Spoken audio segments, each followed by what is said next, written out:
செவப்பு இல்ல, கணுக்கால் கூட கருப்பு இல்ல.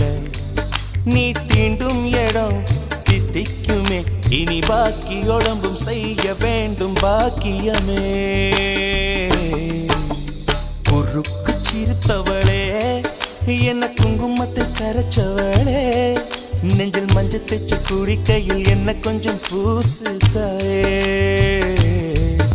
உன் கொலுசுக்குள் மணியாக என்ன கொஞ்சம் மாத்து தாயே.